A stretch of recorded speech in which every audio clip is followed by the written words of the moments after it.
አይዞሽ እሺ ደግፈኝ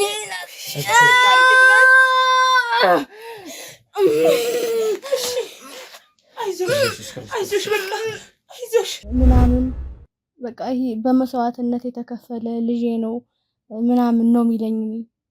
ብዙ መስዋዕትነት ከፍዬ በቃ መወለድ ያለበት ነው። ለኔ አስፈላጊ ነው። በቃ ለመንፈሶቹ አስፈላጊ ልጅ ነው ምናምን እንድንከባከብለት ይነግረኛል እኔ ማለት ነው። ሰውዬ ማስቆሚያ መንገድ ነው እየፈለግን ያለን።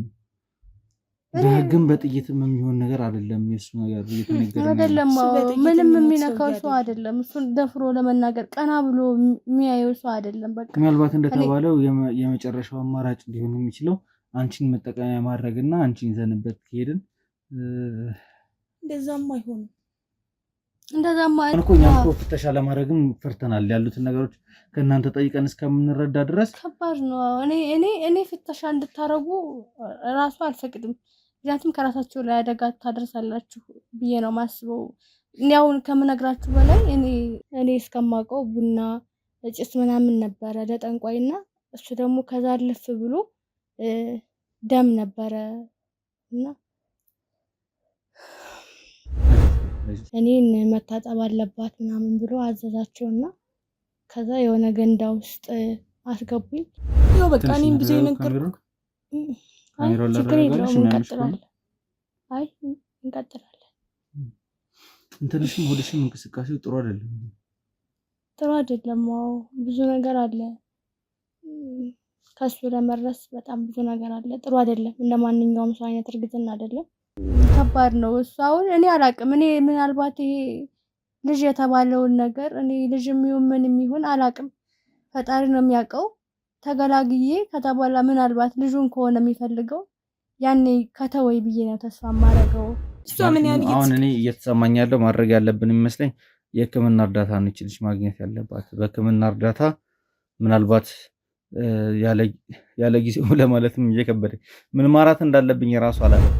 ቀርቧል ሁሉም ነገር። ያው ወይን ነው የሚመስለው የመሰለኝ በሰዓቱ ግን ሲቀዳ ደም ነበር።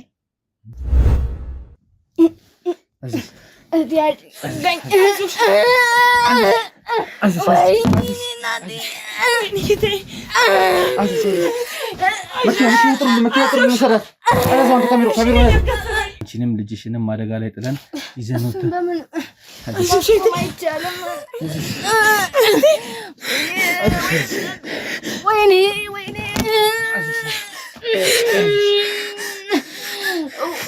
ወይኔ ጨነቀኝ እናቴ።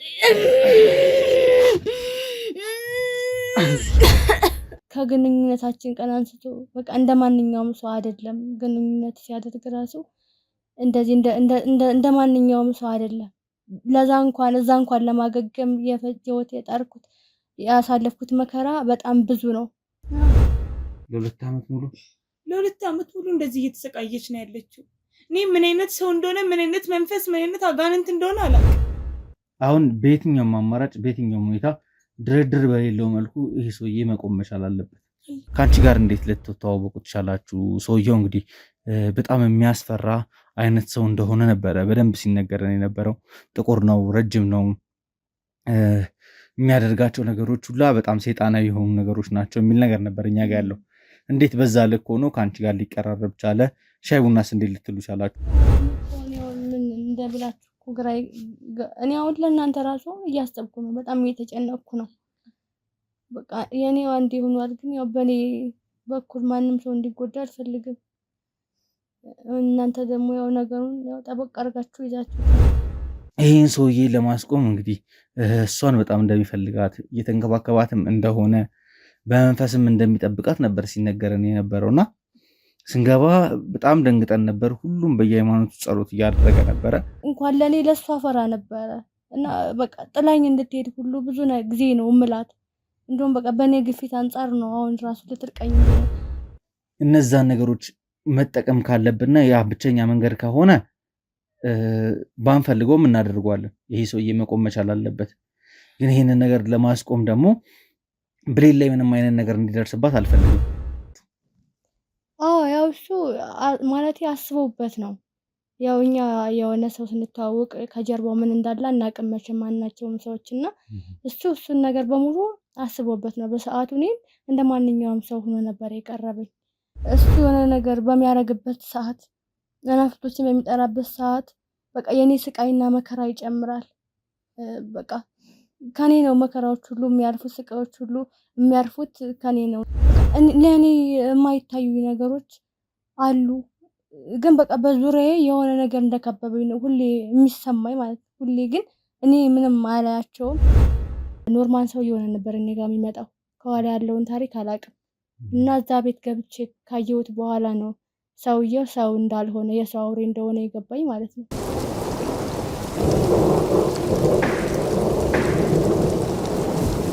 እንግዲህ ውድ ቤተሰቦቼ ዛሬ በሚያስደስትም በሚያስገርም ሁኔታ ላይ እንገኛለን። እንግዲህ ለወራቶች ስንገፋና ስንሄድበት የነበረው ነገር አሁን ወደ እልባቱ እየደረሰ እንዳለ ነው እንግዲህ እየተሰማን ያለው።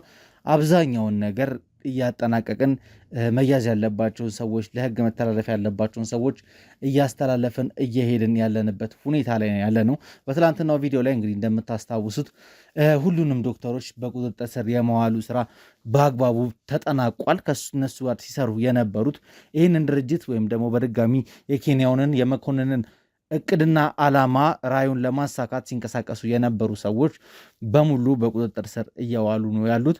ውጭ ሀገርም ያሉትን ሰዎች እንግዲህ በኢንተርፖል አማካኝነት ተይዘው ወደ ሀገር እንዲመጡ እየተደረገ ያለንበት ሁኔታ ላይ እንገኛለን። በዚህ በኩል ደግሞ ጠንቋዩ ሰውዬ ተብሎ ሲወራ የነበረው ስለ ንጋቱ ብዙ ነገሮች እየተሰሙ እየተሰሩ ነው ያሉት። በአቤልም በኩል ብዙ ነገሮች ላይ ደርሷል።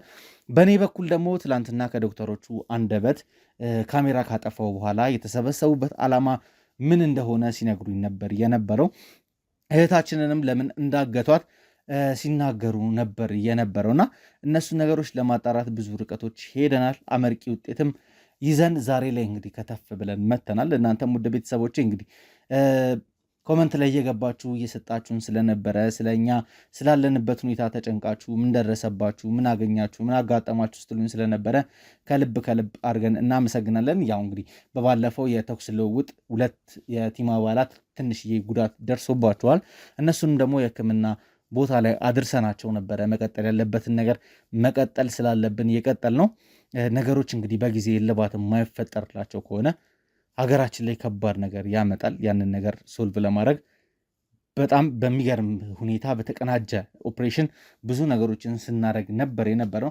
ዛሬ ደግሞ እንግዲህ እየተነገረኝ የነበረው ከዶክተሮቹ አንደበት የሰማሁትን ነገር ማረጋገጥም ስለፈለግን ብዙ ርቀት ተጉዘን አሁን የምንገኝበትን ቦታ በደንብ አጽድተን ጨርሰን ንጋቱ ያስቀምጧታል የተባለችውን እርጉዟን ሴት አግኝተናታል። ሰላም ሰላም ሰላም፣ ጤና ይስጥልኝ። እንደምን ዋላችሁ፣ እንደምን ቆያችሁ፣ እንደምን ከረማችሁ ውድ የማዕበል ቤተሰቦች እንደምን አላችሁ? እንግዲህ ወንድማችሁ ቴዎድሮስ ዛሬ ደግሞ በድል ዜና ነው ተመልሼ የመጣሁት። ንጋቱ እንግዲህ ከሚፈልገውና በጣም ከሚያከብረው ለሱ ያስፈልገኛል ብሎ እየተንከባከበው ካለው ነገር ጋር ነው አሁን ቁጭ ብዬ እማወራችሁ። ይሄ ሰውዬ እንግዲህ በጣም ፓወርፉል እንደሆነ ብዙ ነገር እንዳለው ነበረ ሲነገረን የነበረው። ከዛም ውጭ ደግሞ ወንድሜ አቤል ላይና ሙሉ ቲሙ ላይ ያደረሰውን ነገር የምታስታውሱት ነው። በአሁኑም ሰዓት ላይ እንግዲህ ወንድሞቻችን በሱ እጅ ታግተው እንደሚገኙም ሲነገረን ነበር የነበረው። እንግዲህ እነዚህን ሁሉ ነገሮች እያስተካከልን ወደ መጨረሻው ለመምጣት የተሻለ ጥረት እያደረግን እንገኛለን። እህታችንም እንግዲህ ከባድ ችግርና ስቃይ ላይ ነበር የነበረችው። ትላንትና የሰማሁት ነገር ለእኔ ትርጉም የሌለው ነገር ነበረ ሲነገረኝ የነበረው። ዛሬ ላይ ግን እዚህ ቤት ከደረስንና ነገሮችን ካጣራም በኋላ ግን በጣም የሚያስገርም እውነታ ላይ ደርሰናል። ይሄ እውነታ ምንድን ነው? ይቺ ልጅ ለምንድን ነው ይዘው የቀረብከው የምትሉኝ ካላችሁ እንግዲህ በዚህ ቪዲዮ ላይ ታገኙታላችሁ ብዬ ተስፋ አድርጋለሁ። እስከ ፕሮግራሜ ፍጻሜ ድረስ አብራችሁን ቆዩ።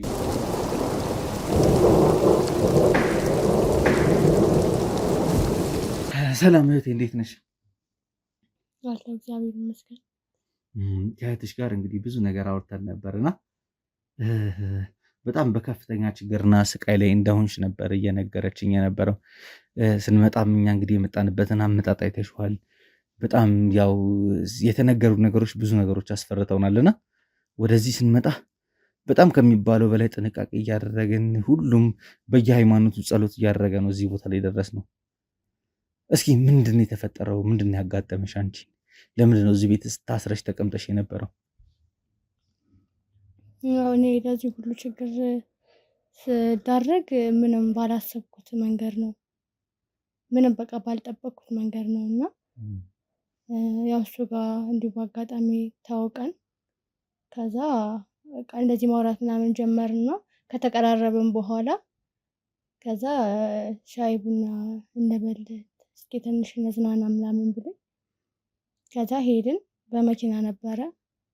ከዛ ከግማሽ መንገድ በኋላ ከማውቀው መንገድ እየወጣ ሄደ። ከዛ ከደረስን ከዛ የት ነው ምናምን የምንሄደው ምናምን እያልኩት ነበረ። እሱ ሊመልስልኝ ፈቃደኛ አይደለም። ያለው ነገር እየተቀየረ መጣ። እኔ የማውቀው ሰው ሳይሆን በቃ ሁሉ ነገሩ የሚያደርገው ነገር በሙሉ እየተቀየረ መጣ ማለት ነው። ሰዓቶች፣ ደቂቃዎች በጨመሩ ቁጥር ከዛ እኔም በጣም ፈራሁ። ግን ምንም ምርጫ የለኝም። መኪና ውስጥ ስለነበር ምንም ማድረግ አልችልም። ከዛ እንዲሁ በደንብ ወደማላውቀው ቦታ ይዞኝ ሄደ። በጣም ነው የሚያምር ቦታው። በቃ በጣም ነው የሚያምር በሰዓቱ። ከዛ ከገባን በኋላ የሆነ ሰፊ የሆነ ክፍል የሚመስል ቤት አለ። ከዛ ከገባን በኋላ መሀል ላይ አስቀመጠኝ። ከዛ አስቀመጠኝና ለመጠየቅም ለማናገርም አልቻልኩም። አለ አይደል በቃ ለማውራት የሚሆን ሰው ይሆን አይደለም። ተቀየረ በጣም እና በቃ ሁኔታዎችን በፍርሃት ነበር እያዩዋቸው የነበረ። ከዛ እሱ እኔን ካስቀመጠኝ በኋላ ወደ ራሱ ጉዳይ ነው የገባው። በቃ ይከብድ ነበር በሰዓቱ፣ እንዲህ ለመናገር በጣም ይከብዳል። ማለት አሁን እያወራን ያለነው ስለ ንጋቱ ነው አይደለ? አዎ ስለሱ ነው እያወራሁት ያለው። እንዴት ነው እሱ? ያው እንግዲህ ሲነገረኝ የነበረው ይንቀሳቀስ የነበረው ብቻውን አይደለም፣ ከመንፈስ ጋር ከሴጣን ጋር እንደሚንቀሳቀስ ነበር ሲነገረን የነበረው። አለባበሱም ትንሽ ለየት እንደሚል፣ የሚያደርጋቸው ነገሮችም ለየት ያሉ እንደሆነ ነበር ሲነገረኝ የነበረው። ከአንቺ ጋር እንዴት ልትተዋወቁ ትቻላችሁ? ሰውየው እንግዲህ በጣም የሚያስፈራ አይነት ሰው እንደሆነ ነበረ በደንብ ሲነገረን የነበረው። ጥቁር ነው፣ ረጅም ነው፣ የሚያደርጋቸው ነገሮች ሁላ በጣም ሰይጣናዊ የሆኑ ነገሮች ናቸው የሚል ነገር ነበር እኛ ጋር ያለው። እንዴት በዛ ልክ ሆኖ ከአንቺ ጋር ሊቀራረብ ቻለ? ሻይ ቡናስ እንዴት ልትሉ ቻላችሁ? ያው እሱ ማለት አስበውበት ነው። ያው እኛ የሆነ ሰው ስንተዋወቅ ከጀርባው ምን እንዳለ አናውቅም መቼም ማናቸውም ሰዎች እና እሱን ነገር በሙሉ አስቦበት ነው። በሰዓቱ እኔን እንደ ማንኛውም ሰው ሆኖ ነበር የቀረበኝ ስንተዋወቅም እና በኋላ የገባኝ ነገር አጋጣሚ ሳይሆን እሱ አስቦበት እኔን ፈልጎ ምናምን እንደተዋወቀኝ ነው የገባኝ። በኋላ ከባህሪው አንጻር ካለው የራሷን አንጻር ስረዳውና እንደ ማንኛውም ሰው ነበረ በሰዓቱ። በቃ እኔ ሂጄ እዛ ቤት እስከምገባ ድረስ ኖርማል ሰው እየሆነ ነበር እኔ ጋር የሚመጣው። ከኋላ ያለውን ታሪክ አላውቅም እና እዛ ቤት ገብቼ ካየሁት በኋላ ነው ሰውየው ሰው እንዳልሆነ የሰው አውሬ እንደሆነ የገባኝ ማለት ነው። እና በሰዓቱ ያው ምንም ማድረግ አልችልም ነበረ። ከዛ ከገባን በኋላ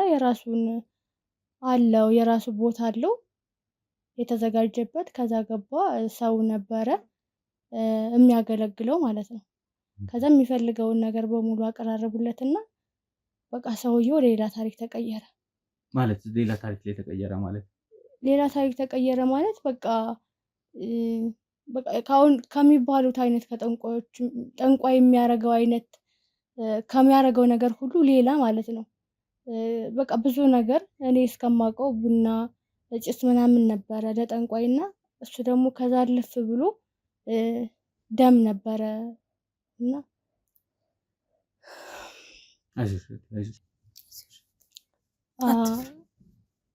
እና በቃ ደም ነበር እየጠጣ የነበረውና በቃ እኔ አላቅም፣ ያኔ አላቅም፣ አለማየት አልችልም ወይም መጮህ አልችልም፣ ማምለጥም አልችልም።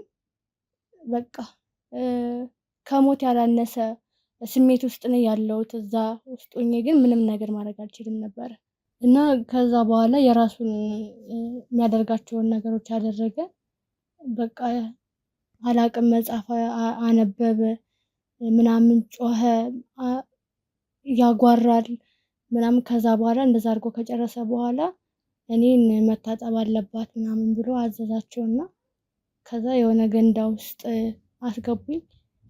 በቃ እኔ አይኔ ነበር የሚያየው ያኔ በቃ ያን ሁሉ እያደረገ በሄደ ቁጥር በቃ ኖርማል የሆነ ግውዝ አይነት ሰው ነው የሆንኩት። እሱ የሚለኝን ማድረግ ነው በቃ አሁን ስላየሁት ነው የማስታውሰው እንጂ እንዴት እንደማደርገው ለምን እንደማደርገው ምናምን በሰዓቱ ምንም አላውቅም ነበር።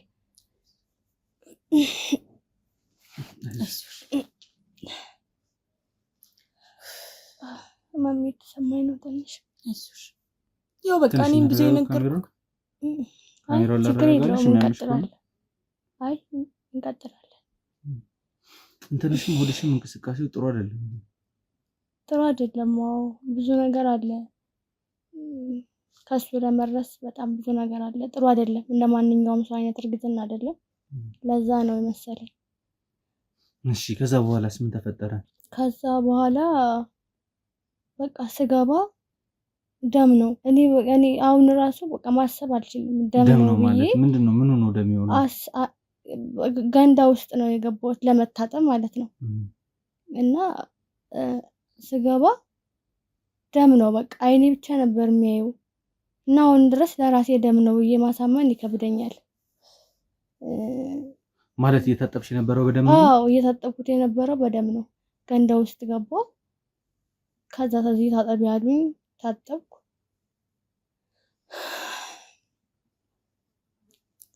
ስሜቱ ከባድ ነው። ከዛ በኋላ ወደ እራት መመገቢያ ቦታ ወሰዱኝ። ከዛ እሱም እዛ የሚለብሰውን አለባበስ ለብሶ ቀረብን። እራት በላን። እኔ የምንበላው ስጋ ነው ብዬ አላስብም። ከዛ ከነቃው በኋላ በእርግጠኝነት ትክክለኛ ስጋ ነው ብዬ አላስብም።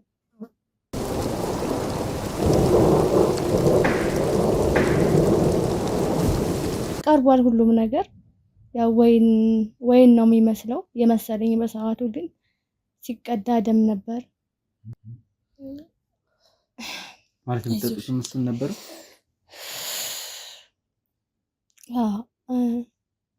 የምንጠጣውም እሱን ነበር። ጠጣን።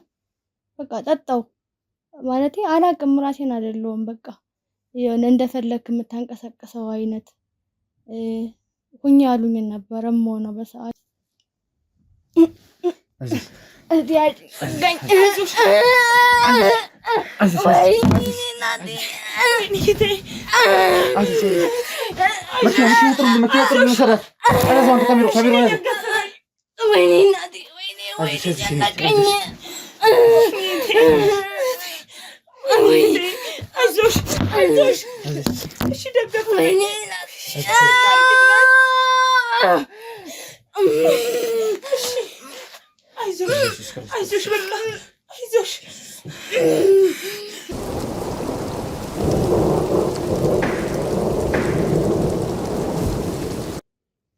እንግዲህ ውድ ቤተሰቦች ማለት የሆነ የሚያስደነግጥም የሚያስጨንቅም ነገር ነው ያለው። እያየሁት ያለሁት ነገር በጣም የሚከብድ ነገር ነው። የሆነ ቤቱ ራሱ ድባቡ ይቀየራል እሷ እንደዚህ አይነት ነገር ውስጥ ስትሆን።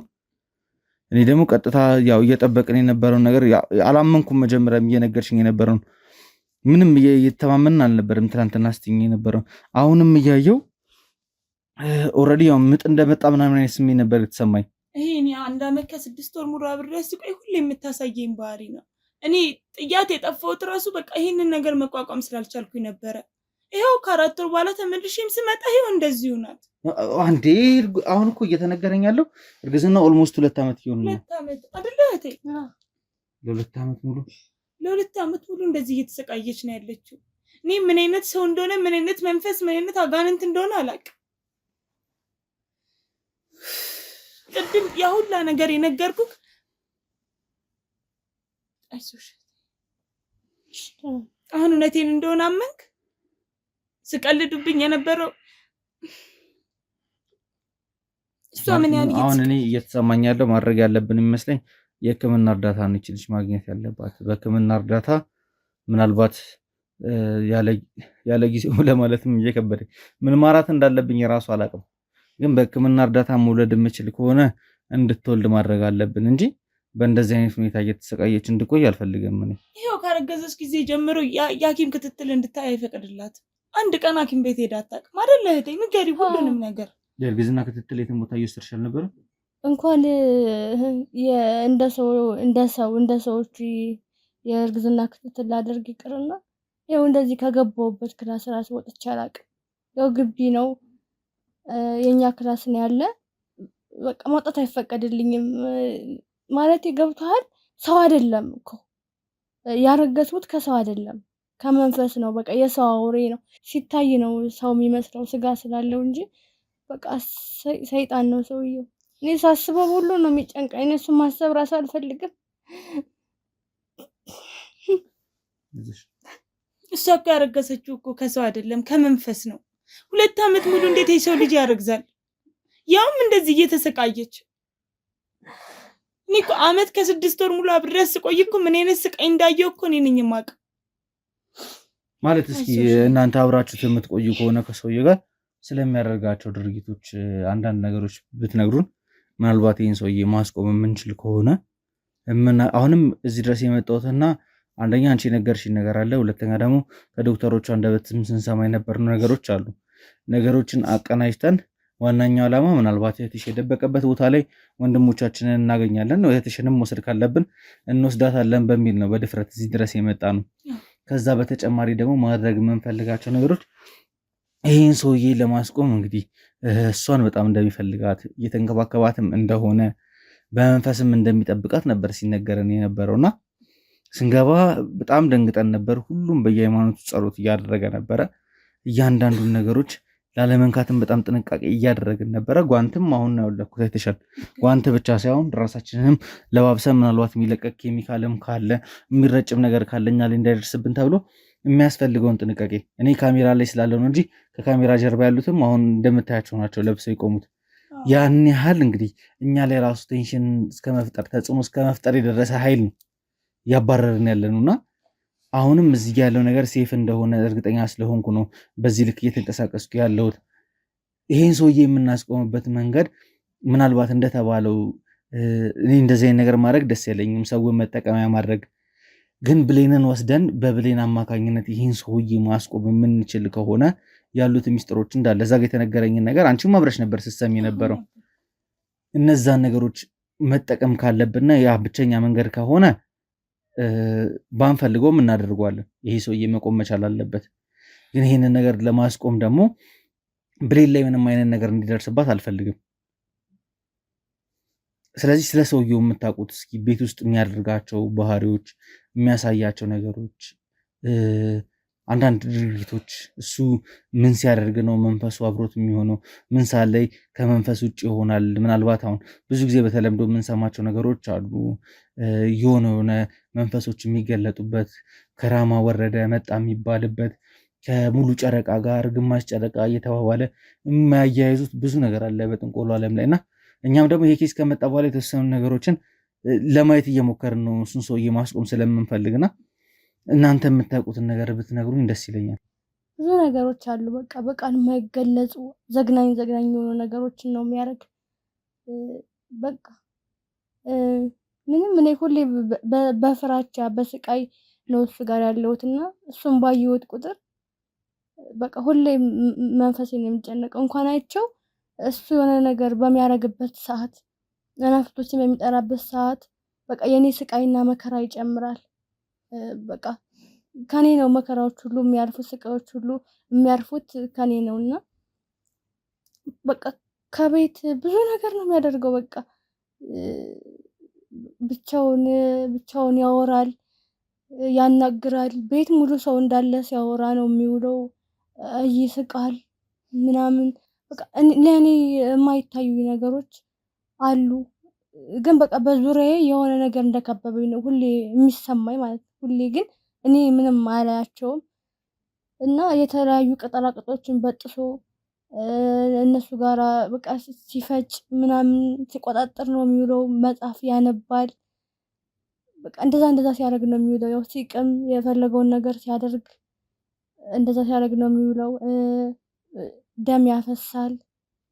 የምን ደም ነው የሚያፈሳው? በቃ የተለያዩ እንስሳት በቃ የጅብም ሊሆን ይችላል። አንዳንዴ ደግሞ በቃ ትክክለኛ መንበራዎችን እንስሳት የሚያፈሳል። በቃ ግን ደም አይጠፋም፣ ሁሌም ከቤቱ ደም አይጠፋም። በየሳምንቱ በቃ ማፍሰስ ነው ደም። በቃ ደም ነው ሰውየው 24 ሰዓት የሚጠጣው ደም ነው። በቃ ደም ካልጠጣ አንቺ እያልሽኝ ያለሽው ቶታሊ ይሄ ሰውዬ ኑሮ እዚህ ቤት ነው? አይ እኔ ጋር ሳይሆን በቃ ይመጣል፣ አንዳንዴ ይመጣል፣ አንዳንዴ ሳይሆን በቃ ይመጣል። በ3 ቀንም በ4 ቀንም እንደዛ ይመጣል። ቋሚነት እዚህ አይደለም ማለት ቋሚነት እዚህ አይደለም፣ ግን ይመጣና በቃ ለልጄ ስለ ልጄ ምናምን ብሎ ያናግራቸዋል ምናምን። በቃ ይሄ በመስዋዕትነት የተከፈለ ልጄ ነው ምናምን ነው የሚለኝ። ብዙ መስዋዕትነት ከፍዬ በቃ መወለድ ያለበት ነው፣ ለእኔ አስፈላጊ ነው፣ በቃ ለመንፈሶቹ አስፈላጊ ልጅ ነው ምናምን እንድንከባከብለት ይነግረኛል እኔ ማለት ነው። እና እንደዛ ስለሆነ በቃ ለልጁ ነው፣ ለልጁ ሲል የማያደርገው ነገር የለም።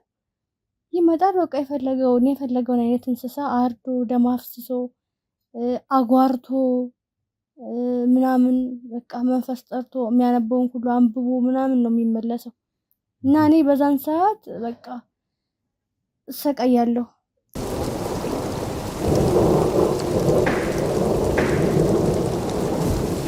አንቺ እንዴት ነበረ እነ ዶክተር ሳባ ሊያገኙሽ የቻሉትና ሊያግቱሽ የቻሉበት ምክንያት ምንድን ነው? ሰውየው ሴጣን ነው። እኔ ለእህቴ ሳላስብ ሳልጨነቅ ቀርቼ ይመስላል። በጣም ነው ማስብላት የምጨነቅላት። ግን ሰውየው በጣም ሴጣን ነው። እኔም በጣም እፈራዋለሁ። እዚህ በመጣ ቁጥር እሷ እንድንከባከብለት ነው የሚፈልገው። እኔን አንድ ቀን ቢገለኝስ? እኔን እንደሷ ቢያደርገኝስ? እኔ ምን አውቃለሁ? ማለት ይህ ሰውዬ 2 ዓመት ሙሉ እንደዚህ በመንፈስ እርግዝና መፍጠር ከቻለ ምንም ነገር ማድረግ እኮ ይችላል። ባይገርምክ ሰውየው ቁጭ ብሎ መጽሐፍ ሲያነብ ነው የሚለው። የማያነባው የመጽሐፍ አይነት የለም። በቃ እኔ አላቅም። እዚህ በመጣ ቁጥር አብዛኛውን ጊዜውን የሚያጠፋው መጽሐፍ በማንበብ ነው። አንድ መጽሐፍ ለማንበብ ነገር ይወት አንድ መጽሐፍ ለማግኘት ሲል 1-2 ወር የት ሀገር እንደሚሄድ አናቅም። ከየትም ፈልፍሎ በየክፍለ ሀገሩ በየምኑ እየዞረ ይመጣል ይዞ። በቃ ብዙ ነገር ነው የሚያደርገው። እኔ በቃ አሁን በቃ ከጤናዬም ካሳለፍኩት ስቃይ አንጻርም በቃ ለመናገር የሚሆን አቅም ራሱ የለኝም አሁን የሱን ድርጊት እና እንኳን ለኔ ለሷ ፈራ ነበረ። እና በቃ ጥላኝ እንድትሄድ ሁሉ ብዙ ጊዜ ነው እምላት። እንደውም በቃ በኔ ግፊት አንጻር ነው አሁን ራሱ ልትርቀኝ የራቀች ማለት ነው። ምክንያቱም በቃ መሆን ስላለበት እኔ ፈራው። በቃ የኔ ህይወት እንደዚህ ተበላሽቶ የእህቴም ህይወት አይን እያየ እንደዚህ ተበላሽቶ እንዲቀር አልፈልግም። ምክንያቱም ቀላል ጊዜ አይደለም ያስታመመችኝ፣ እኔ ጋር ከጎኔ ሆና ያጽናናችኝ የደገፈችኝ በጣም ብዙ ጊዜ ነው። ከነገ ዛሬ ሲባል በጣም ብዙ ጊዜያቶች እየሄዱ ነው፣ ከአመታት እየተቆጠሩ ስለሆነ እና በቃ ሰውየው እንደዛ ነው። እኔ በቃ መጽሐፎችን እንደሷ እንዳለች ያመጣል።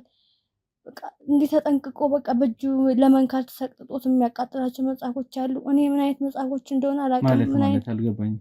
መጽሐፎችን ለማምጣት ብዙ ቦታ እንደሚጓዝ በጣም ይሄዳል። ሂዶ ከሚያመጣቸው በጣም በክብር የሚያስቀምጣቸው ሁሌ የሚያነባቸው አንዳንድ የሚያነባቸው መጽሐፎች አሉ። ከነዛ መሀል ደግሞ ልክ አምጥቶ የሚያቃጥላቸው መጽሐፎችም አሉ። በቃ እኔ እነዛ መጽሐፍ ምን እንደሆኑ አላውቅም፣ ግን ለሱ በጣም ደስታ የሚሰጡት በቃ ያኔ እሱ ሌላ ሰው ነው። በቃ እንደፈለገ ነው የሚሆነው፣ ይዘላል ምናምን ይጨፍራል ምናምን። እኔ ምን አይነት መጽሐፍ እንደሆኑ አላውቅም። ከሚባለው በላይ ከህሊና በላይ ነው ሰውየው። መጽሐፍቶቹን በማቃጠል ደስታ ያገኛል። መጽሐፍቶቹን በማቃጠል ደስታ የሚያገኝባቸው መጽሐፎች አሉ። ሲያቃጥል ሁላ እኮ በእጁ መንካት አይፈልግም። በቃ እጁ ላይ ጓንት አድርጎ ምናምን በቃ የሆነ በእጁ ራሱ ለመንካት መጽሐፉን በጣም ይፈራዋል መሰለኝ። ምናልባት ከርኩስ መንፈስ ጋር ስለሚገናኝ የሰውየው ድርጊቶች እንደዚህ ቅዱሳን መጽሐፍቶች እንደ ቁርአንም መጽሐፍ ቅዱስም ምናምን ከእንትን ጋር ያሉ ነገሮችን እነዛ ነገሮችን ይሆን እንደዚህ አይነት ነገር ድርጊት እያደረጋሉ እኔ ይመስለኛል። በቃ እንደሱ ካቃጠለው በኋላ የሚያገኘው ደስታ ጭራሽ እሱ ሰውዬ ራሱ አይመስልክም። በጣም ደስተኛ ነው፣ ይስቃል። በቃ በጣም የተለየ ሰው ነው የሚሆነው። አንዳንዶቹ መጽሐፍ ደግሞ በየጊዜው ያነባቸዋል፣ በክብር ያስቀምጣቸዋል። በቃ ቆልፎ ራሱ የሚያስቀምጣቸው መጽሐፍ እንዳሉ ነው የምነግርህ። እና ምን አይነት ሰይጣን እንደሆነ ሰውዬው አላውቅም። አሁን እኮ እኛም እኮ ፍተሻ ለማድረግም ፈርተናል። ያሉትን ነገሮች ከእናንተ ጠይቀን እስከምንረዳ ድረስ ከባድ ነው። እኔ ፍተሻ እንድታረጉ ራሱ አልፈቅድም። ምክንያቱም ከራሳችሁ ላይ አደጋ ታደርሳላችሁ ብዬ ነው ማስበው። እኔ አሁን ከምነግራችሁ በላይ እኔ ባይኔ አይቼ ብዙ ነገር ያየው ሰው ነኝ። ምንም ነገር ማድረግ የሚያቅተው ሰው አይደለም። በቃ ሰይጣን መንፈስ ስለሆነ ምንም ነገር ማድረግ የሚያቅተው ሰው አይደለም። የሱን እቃዎች እንድትነኩ አልፈልግም። ምክንያቱም እዚያ በኋላ የሚደርስባችሁን ችግር እኔ ማየት ስለማልፈልግ ካለኝ ፍራቻ አንጻር ነው እንደዚህ የምላችሁ። እና እኔ ማለት አሁንም እኮ እኛ እኮ እየፈለግን ያለነው መንገድ ነው። ይህን ሰውዬ ማስቆሚያ መንገድ ነው እየፈለግን ያለነው። በህግም በጥይትም የሚሆን ነገር አይደለም። የሱ ነገር እየተነገረ አይደለም። ምንም የሚነካው ሰው አይደለም። እሱን ደፍሮ ለመናገር ቀና ብሎ የሚያየው ሰው አይደለም። በቃ ምናልባት እንደተባለው የመጨረሻው አማራጭ ሊሆን የሚችለው አንቺን መጠቀሚያ ማድረግና አንቺን ዘንበት ከሄድን እንደዛም አይሆንም። እንደዛማ የሆነች ነገር ብትንቀሳቀሽ ትሞቻለሽ። እንኳን አንቺን ቤተሰቦችሽን ዘርሽን ነው የምጨርስልሽ ብሎ ነው በቃ በዛ። እኔ ለራሴ ሳይሆን አሁን ታስሬ የተቀመጥኩት ለቤተሰቦቼ ስል ነው እጨርስብሻለሁ ነው የሚለኝ። ደግሞ ያደረገውን ብዬም አላስብም። ከራሴ ካደረገብኝም አንጻር ካሳለፍኩት መከራ ከማየውም ከሰውየው ሰይጣንነትም አንጻር ምንም ነገር ማድረግ አያቅጠውም ብዬ ስለማስብ ያው ለሱ ባሪያ ሁኜ ተቀመጥኩ። በዛ ላይ ደግሞ እንደዚህ የማይወለድ ልጅ ማርግዬ ስለሆነ ይሄንን ልጅ ትሄዳለሁ። እንዴት ብለህ ቤተሰብ ጋር ትሄዳለህ? ያው ሁሉ ነገር ስላለ መከራውን ብቻዬን ለመጋፈጥ ነው እንደዚህ የተቀመጥኩት። ብሌን ታዲያኛ ምንድነው ማድረግ ያለብን? ይህን ሰውዬ ምንድነው ማለት እስኪ ሊያስቆም ይችላል ብላችሁ ብታስቡትን ነገር ንገሩን እና እኛ መሞከር ያለብንን ነገር እንዳለ እንሞክር። እኔም እኮ በጣም ግራ ገብቶኝ ነው። አመት ከ6 ወር አብሬያት ከቆየሁ በኋላ ከተማ የመጣሁት በጣም ቢጨንቀኝ ግራ ቢገባኝ ነው። መፍትሄ የሚሰጠኝ ሰው ባገኝ ግን እንዴት ዝም አለሽ? ራሱን እኮ አልገባኝም። አንቺ ጠፍተሽ ከሄድሽ በኋላ እዚህ ያለው ሚስጥር እንዳለ ታውቂያለሽ? አዎ፣ ግን እሱ እዚህ ባለ ጊዜ አልነበረም ጠፍቼ የመጣሁት። እሱ በሌለ ጊዜ ነበር እና እንደጠፋሁም ባወቀ ጊዜ እህቴን ሸፋፍና ሁሉንም ነገር ቤተሰብ ጋር ቤተሰብ ልጠይቅ ነው ምናምን ብላ ሁሉም ነገር ሽፍንፍን አድርጋልኝ እዛ ነበርኩ። ምንም እንደማታረግ ያውቃል እሱ እኮ ምንም እንደማታረግ ያውቃል። ምክንያቱም ብዙ ነገር አለ፣ በብዙ ነገሮች ነው አስጨንቆ ያዘንና ያን ሁሉ ነገር አልፈን እኛ ምንም ቦታ መድረስ እንደማንችል ማንንም ማመልከት እንደማንችል ያውቃል። ህይወታችን እስትንፋሳችን በሱ ስር እንዳለ ስለሚያውቅ ስለሚነግረን በቃ እኛም ያን ሁሉ ነገር አልፈን ምንም ነገር እንደማናረግ ስለሚያውቅ በቃ እንዲሁ በሄደችበት መለሳለች ብሎ ምናምን ነው የተወውና ከባድ ነው እሱ። አሁን እኔ አላቅም። እኔ ምናልባት ይሄ ልጅ የተባለውን ነገር እኔ ልጅ የሚሆን ምን የሚሆን አላቅም፣ ፈጣሪ ነው የሚያውቀው። ተገላግዬ ከተባላ ምናልባት ልጁን ከሆነ የሚፈልገው ያኔ ከተወይ ብዬ ነው ተስፋ ማረገው። ምክንያቱም ለሱ ልጁ ራሱ ማብቂያ ጊዜ ይፈልጋል እኮ ማብቂያ ጊዜ ሊኖር ይገባል። ጊዜ ይፈልጋል። እኔ አሁን ሲጮህ ሲያጓራ ሰማዋለሁ የልጅ የመምጫ ምናምን ብሎ በቃ የሚያረገውን ነገር ሁሉ ሲያረግ ሰማዋለሁ። ግን ያው መች እንደሚያበቃ መች እንደሚሆን ሽን አላቅም። ከሚያወራውም በቃ ሰምቼ አላቅም። በቃ ስለ ልጁ ሲያወራ ሲያናገራቸው እሰማለሁ እና ማብቂያው መቼ እንደሆነ በቃ እኔም እሱ ቀን ነው የናፈቀኝ። በቃ ምን ማድረግ እንደምችል እኔ ስቃይ መቼ እንደሚያበቃ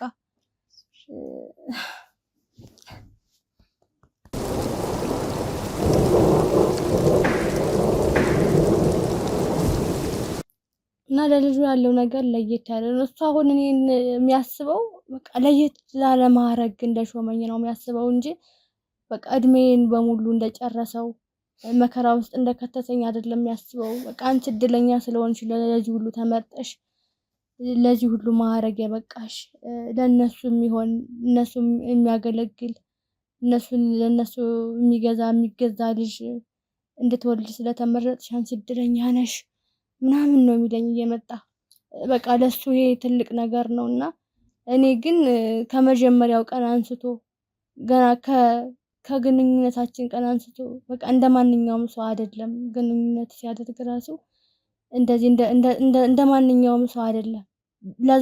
እዛ እንኳን ለማገገም የፈጀሁት የጣርኩት ያሳለፍኩት መከራ በጣም ብዙ ነው። በቃ እንደፈለገ ነበረ። በቃ ከሰውነት የወጣ ሰውነቴን መሰብሰብ እስኪያቅተኝ ተኝቼ በቃ ብዙ ጊዜ ተኝቼ ምናምን ነው እንደዚህ ትንሽ ያገገምኩት የዳንኩትና እኔ እሱን ሳስበው አሁንም ድረስ ያመኛል።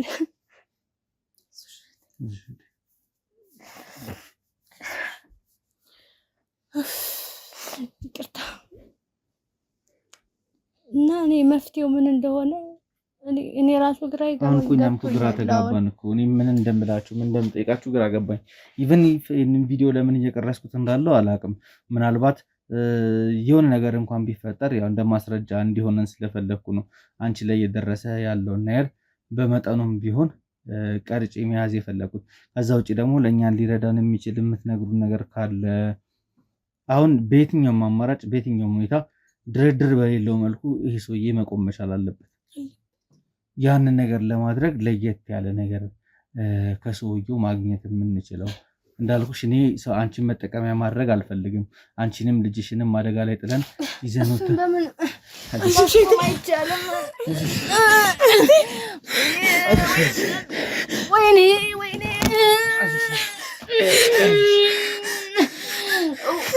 ወይኔ ጨነቀኝ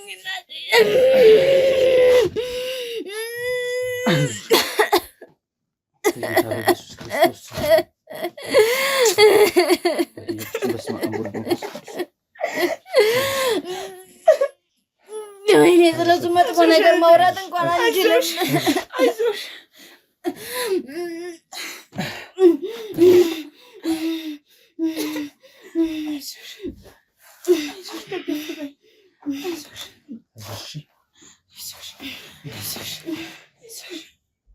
እየወጋሽ ነው በጣም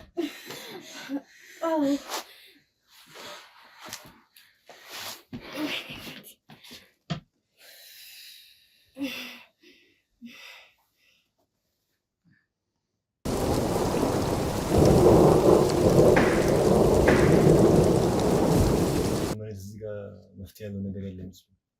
እሱን እናገኝበት የምንችልበትን መንገድ የምታውቅ ከሆነ እሱን ትስጠን። እሱን እንገረን። ያን እኮ ነው ዘኪ ደጋግሜ እየጠየቅኩ ያለሁት መልስ ሊሰጠኝ አልቻለም። እኔ እዚች ልጅ ጋር እያዩ ቁጭ ማለት በጣም እየከበደኝ ነው ያለው። እንዳለ እቃችን ሰብስበን ብንወጣ ደስ ይለኛል፣ ግን ልጅቷን ይዘን ወስደን መጠቀሚያ ማድረግ ደግሞ ሌላ ነው። እዚህ ድረስ ደርሰን እሷን መጠቀሚያ ከምናደርግ የተቻለ መንገድ እንፈልግ፣ እሱን እናገኝበት የምንችል ምን እንደብላችሁ እኮ ግራ እኔ አሁን ለእናንተ ራሱ እያሰብኩ ነው። በጣም እየተጨነቅኩ ነው። በቃ የኔው አንድ ሆኗል፣ ግን ያው በኔ በኩል ማንም ሰው እንዲጎዳ አልፈልግም። እናንተ ደግሞ ያው ነገሩን ያው ጠበቅ አድርጋችሁ ይዛችሁታል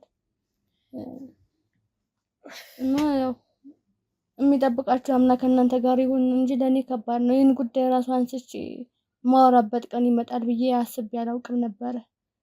ደፍሬ በቃ እንደዚህ አይነት ነገር ለማውራት ሳስብ ራሱ ሁሉ ነገር የሚያበቃ ነበር የሚመስለኝ።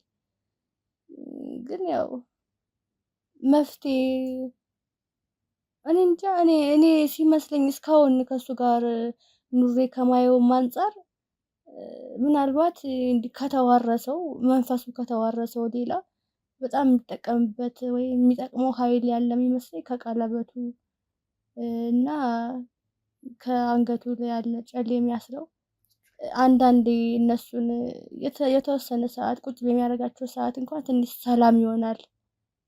የሆነ ሰው የሚሸት አይነት ሰው ለመሆን ይሞክራል በዛን ሰዓት።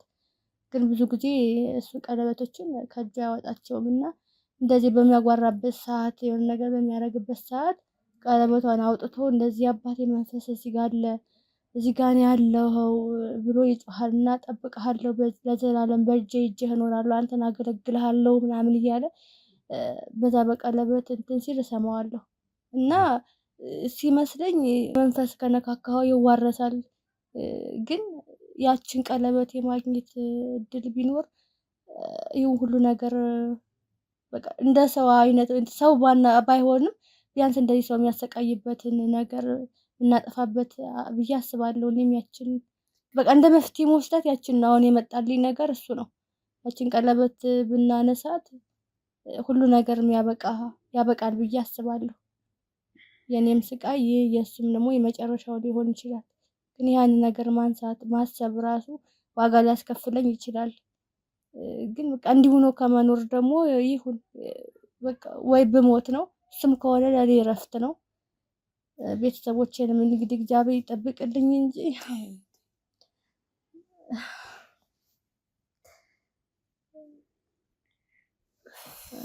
አክቹአሊ ይሄ ነገር በጣም ለሱ እንዳልሽው ኃይሉም ፓወሩም የአባቱም መንፈስ ያለበት ነገር ከሆነ በጣም ሊጠብቀው እንደሚችል እርግጠኛ ነኝ። እዚህ ያንን ነገር የማግኘት እድሉ በጣም ጠባብ ይመስለኛል። ምናልባት ከዛ ውጪ ለየት ያለ ነገርስ የለም ማለት አሁን እንዳልሽው ቀለበቱን ለማግኘት የሚከብድ ነገር ያለ ይመስለኛል በደንብ። ምክንያቱም ይሄ ሰውዬ ያ ነገር ከእጁ ካወጣ ኃይሉ ጉልበቱም ጨሌው ላይ እናንተ ቀለበቱን ያልሽኝ አይደለ እነሱ ላይ ከሆነ እነዚህን ነገሮች ሊያወልቅባቸው የሚችልባቸው ነገሮች ሬር ናቸው። ምናልባት ሻወር ሊወስድ ሲል ከሆነ ሊያወልቁ ይችላል። ከዛ ውጭ ግን በምንም ታምር ከዚህ ጋር መለያየት የሚችል አይመስለኝም። ለማንኛውም እስኪ ለማውለቅ የሚሞክርባቸው ሰዓት ብዙ ጊዜ በቃ እንደዚህ ለሱ መስዋዕት በሚያቀርብበት ሰዓት ያችን ቀለበት አስቀምጦ የሚያነበው በቃ የሚጮኸው የሚለፈልፈው መጽሐፍ አለ። እሱን አንብቦ ምናምን ከጨረሰ በኋላ መስዋዕት ያቀርባል። ለቀለበቱ ነው መስዋዕት በሚያቀርብበት ሰዓት ከመሰዊያው አጠገብ ቀለበቱን ያስቀምጣል እና በዛን ሰዓት መስዋዕት አድርጎ ጨርሶ የሚበላት ያለበትም እስከሚበላ ምናምን ያቺ ቀለበት እዛ የምትቆይበት ሰዓት አለ እና ምናልባት ያችን ሰዓት ነው መጠቀም ከቻልኩም ያችን ሰዓት ነው መጠቀም የምችለው እንጂ ከዛ ውጭ ከእጁ አይወጣም። ያው እግዚአብሔር ከረዳኝ ነው። ያም ሁሉ መንፈስ ያለበትን ቀለበት ማንሳት በራሱ ከባድ ነው። አንቺ ድማ ምንም አይነት ሪስክ ውስጥ መክተት አንፈልግም። ምንም አይነት ነገር ውስጥ እንድትገቢ አልፈልግም። ያው እናንተ በእኔ በኩል ካልሆነ እናንተ እሱን እንደዚህ የማግኘት እንደዚህ ፊት ለፊት የምታገኙበት መንገድ በጣም ከባድ ነው። በምንስ ጉዳይ ብላችሁ እንትን ትሉታላችሁ። ደግሞ የሆነ ነገር ከነቃ ደግሞ ችግሩ የባሰ ነው። ለእኔ ብቻ ሳይሆን ለሁሉም ሰው ይተርፋል። ያው ማድረግ ያለበት ካለ እኔ የምችለው ነገር ካለ በእኔ በኩል ማድረግ ያለበት ራሴን ነው መስዋዕት ማድረግ ካለብኝ ማድረግ ያለብኝ።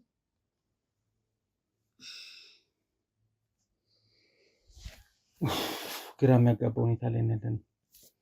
ለማንኛውም እንግዲህ ውድ ቤተሰቦቼ እየሰማችሁት ያላችሁት ነገሮች ትንሽ ከበድ የሚሉ ነገሮች አሉ። ዛሬ በሚያስገርም ሁኔታ እኛም በጣም ፍራቻ ላይ ስለነበርን ስለ አድኖችንም ምኖችንም ሁሉም በየሃይማኖቱ መያዝ ያለበትን ነገር ይዘን ነው እየተንቀሳቀስን ያለ ነው። ቦታውም ደግሞ በጣም የሚጨንቁ ብዙ ነገሮች አሉ። አሁን ላይ ምን ማድረግ እንዳለብኝ የማውቀው ነገር የለም። እስኪ ውድ ቤተሰቦቼ እናንተም የሚሰማችሁን ነገሮች ኮመንት ላይ አስቀምጡልኝ። እኔም ደግሞ ከቲሚ ጋር መመካከር እንፈልጋለን። አሁንም ደግሞ ይሄ ሰውዬ ምናልባት ይችልሽ ከዚህ ብንወስደው ምን ሊፈጥር ይችላል? መውሰድ አለብን እሷን ወይስ እሷን ቁጭ አድርገን እሷን የዚህ ኦፕሬሽን አባል እናደርጋት የሚለውን ነገር በደንብ መመካከር አለብን። ከተመካከረን በኋላ ምናልባት የሚሳካልኝ ከሆነ ቪዲዮ መልሼ የምቀጥል ይሆናል። ለማንኛውም እስካሁን ድረስ ስለተከታተላችሁኝ አብራችሁኝ ስለነበራችሁ ከልብ አድርጌ አመሰግናለሁ። ለዚህ የዩቲዩብ ቻናል አዲስ የሆናችሁ ካላችሁ ሰብስክራይብ በማድረግ ቤተሰብ መሆናችሁን አትርሱ። እንዲሁም ደግሞ የደውል ምልክቷን በማብራት ሁልጊዜ ቪዲዮ በለቀቅን ቁጥር ወደ እናንተ እንዲደርስ ማድረግ ትችላላችሁ። ከዚህ በላይ መቀጠል አንችልም። በቀጣይ ቪዲዮ እስከምንገናኝ ድረስ በያላችሁበት ቸር ቆዩልኝ።